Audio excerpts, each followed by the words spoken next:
मोदी है तो मुमकिन है। हिंदुर केशाग्र स्पर्श करते केउ पारबे ना। मতুয়া समाज ऐक्यबद्ध थाकबेन। যারা মা কালীকে পুলিশের প্রিজন ভ্যানে তোলে, যারা সরস্বতী মূর্তি ভাঙে, যারা জোর করে পুলিশ জুতো পরে এলসিসিয়ান কুকুর নিয়ে ঠাকুর বাড়িতে মন্দিরে ঢোকার চেষ্টা করে, তারা মতুয়া রীতিনীতি সনাতন রীতিনীতি জানে না।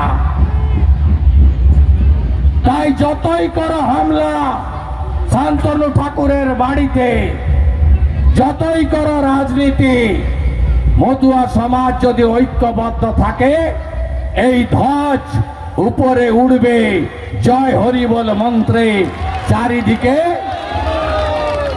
এমন সরকার আনুন আগামী দিনে যারা মতুয়া স্বার্থে কাজ করবে, পরম পূর্ণ ব্রহ্ম ঠাকুরের দেখানো পথে সবাইকে শিক্ষিত করবে, শিক্ষিত হওয়ার পরে চাকরি করবে, বারুণী মেলাকে রাজ্যের জাতীয় মেলা ঘোষণা করবে, এমন সরকার আনুন। ইমাম মুয়াজ্জেম ভাতা নয়, গোসাই দলপতিরা যাতে ভাতা পায় এমন সরকার আনবেন আমার মতুয়া সমাজ। জয় হরি বল, জয় হরি বল, জয় হরি বল। দেখুন, এগুলো মতুয়াগড়ে এসে বলতে হয় তাই বলে। তারা এখন মুসলমান আর রোহিঙ্গা কোথায় গেল? তাদের সেই নামগুলো কোথায় গেল যে তাদের আজকে শুভেন্দু তো বলেছে 1.5 কোটি লোকের নাম বাদ পড়বে।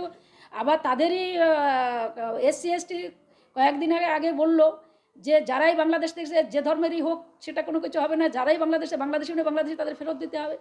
এবার শুভেন্দু যেটা বলছে এটা সেন্ট্রালের আইন।